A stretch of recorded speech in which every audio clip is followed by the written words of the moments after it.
प्रेत नाम को छोड़कर तीर्थगढ़ में प्रवेश करता है, उसे सुनो।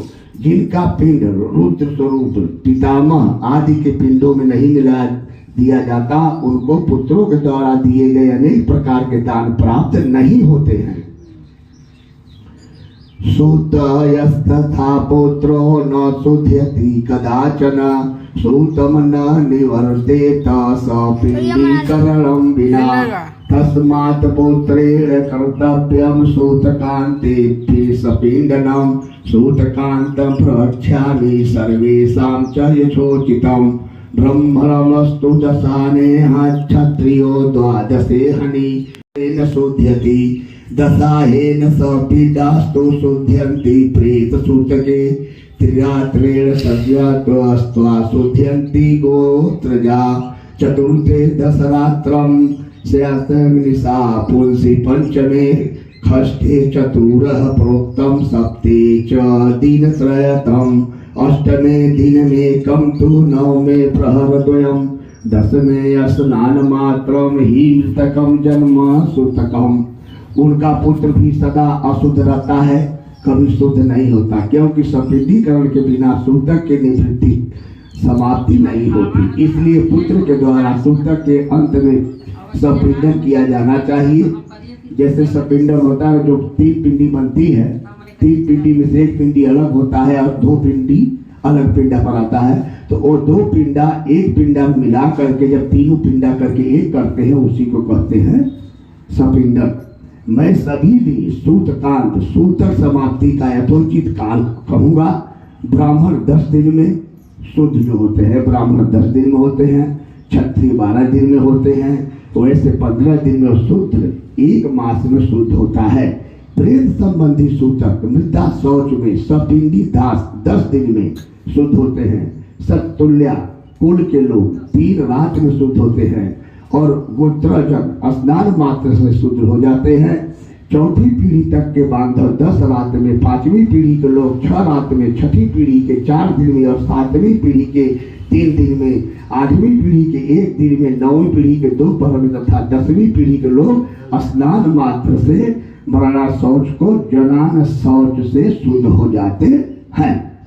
तो खुदा ने 3 पीढ़ी लिया जाता है, पिता पितामह पर पितामह, यही हम लोग 3 पीढ़ी लेकर चलते हैं।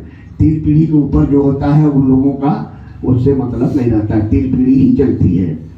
दशांतरगतः कंचितर्वा यदो हर्वे दर्शनम यच्छेषं दशरात्रस्य ताव देवा शुचिर भवेतम् अतिक्रांते दशा हेतु राम सर्वि भरतम् सत्वसरे व्यतीते तु स्नान मात्रा विशुद्धयन्ति। देशांतर में गया हुआ कोई व्यक्ति अपने कुल के जनना शौच या मरणा शौच के विषय का समाचार 10 दिन के अंदर सुनता है, तो 10 रात बीतने में जितना समय शेष रहता है उतने समय के लिए उसे अशौच होता है। 10 दिन बीत जाने के बाद और 1 वर्ष के पहले तक ऐसा समाचार मिलने पर 3 रात तक अशौच रहता है। सर्वतः 1 वर्ष बीत जाने पर समाचार मिले तो स्नान मात्र से शुद्धि हो जाती है। जैसे कोई बाहर में जिसका देहांत हो गया, खबर नहीं मिला है, अगर वो 1 वर्ष बीतने के बाद पता चलता है कि फलाने मर चुके हैं, तो आप स्नान कर लीजिए, सूतक खत्म हो जाता है। आद्य भाग दौमया मृतकस्य च सूतके द्वितीये पतिते चाद्या सूतकाच्छुद्धिरिष्यते आदन जनत्वात् आनव चालने सिगी स्मिता त्रिरात्रमात्रदा देशां दशरात्रमतः परम् आजन्मनस्तु शौचालन्त यत्र कन्या विपद्यते सद्यः शौचं भवेत् तत्र सर्ववर्णेषु नित्यशः। मरणा शौच के आदि के 2 भागों के बीतने के पूर्व अर्थात 6 दिन तक यदि कोई दूसरा अशौच आ पड़े तो आद्य अशौच की निवृत्ति के साथ दूसरे अशौच की भी निवृत्ति शुद्धि हो जाती है। इसी बालक की दांत निकलने तक, दांत निकलने से पूर्व मृत्यु होने पर अर्थात उसके अंतिम संस्कार के बाद स्नान करने पर चूड़ाकरण मुंडन के हो जाने पर 1 रात प्रबंध होने पर 3 रात और व्रतबंध के पश्चात मृत्यु होने पर 10 रात का अशौच होता है।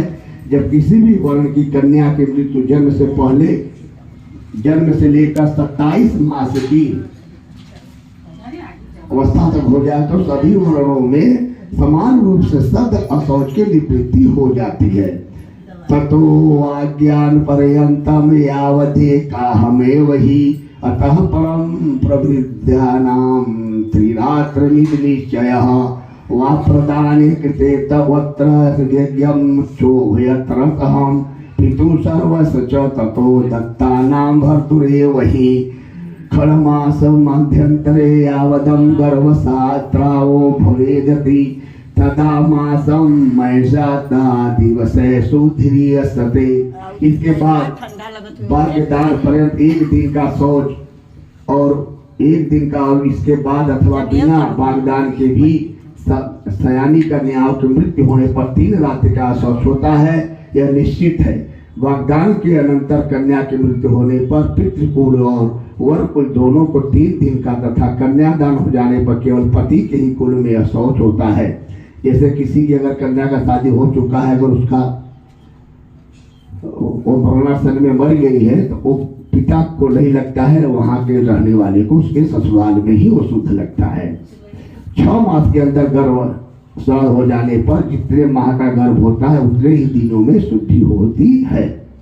अतः ऊर्ध्व स्वजान मृत्या मां शौचम ता सुविद्यते सद्यः शौचम सपिंडानां गर्भस्य पतने सति सर्वेषामेव वरणानां सूतके मृतके पिवा दशाहां जुदिते सकलो शास्त्रस्य निश्चयः आशीर्वादं देव पूजां प्रत्युत्थानाभिवन्दनं पर्यंगे शयनं स्पर्श न कुर्यात् मृतसूतके।